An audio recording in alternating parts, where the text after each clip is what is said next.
Today brings with it some reports and rumours surrounding the iPhone 7 specifications, and if these reports are right, it seems that the iPhone 7 is definitely going to be an upgrade in terms of power, as thanks to TSMC's 16nm FinFET node, Apple's A10 SoC is going to be running a processor at a high clock speed.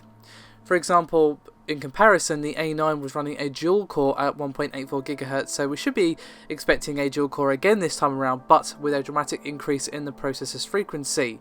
Now, as I said, some of this is down to the 16nm FinFET node, but the improved CPU design is also going to be, or is thought to be, a contributing factor to this increase in clock speed. However, the improvements from the previous run of iPhones don't stop there. We're also going to be getting better water resistance than its predecessor. And this report is basically saying that it's going to be getting an IPX7 rating, which is the same one given to the Apple Watch, which in simple terms means that the hardware will be able to withstand immersion in water up to 1 meter for up to 30 minutes. Of course, we saw similar things with the iPhone 6s, which prevented water from getting inside the chassis and obviously getting into the sensitive circuitry within, but apparently it has been further improved for the iPhone 7.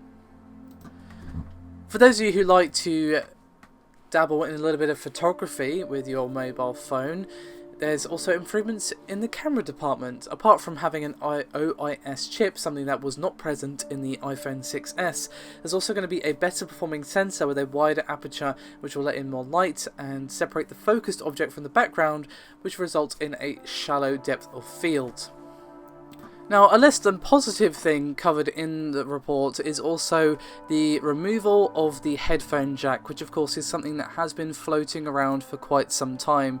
Now, naturally, this has been met with some criticisms, as it is seen as yet another attempt by Apple to force people to buy their headphones or their Lightning to 3.5mm headphone jack adapter. However, there's also some leaks recently on August the 31st, which basically indicates that Lightning earpods and Lightning 3.5mm headphone jack adapter will be bundled in the box with the iPhone 7 Plus.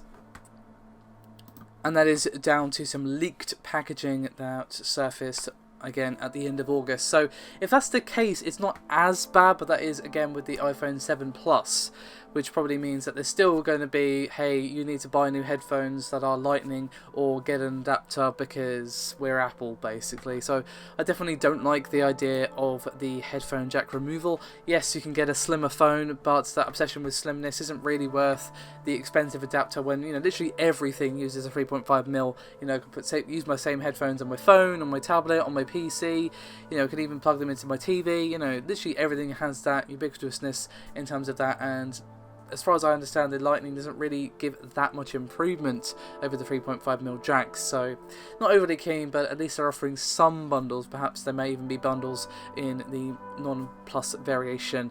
But again, this is all rumour, so do take with a pinch of salt as always, but thank you very much for watching, and I'll see you next time.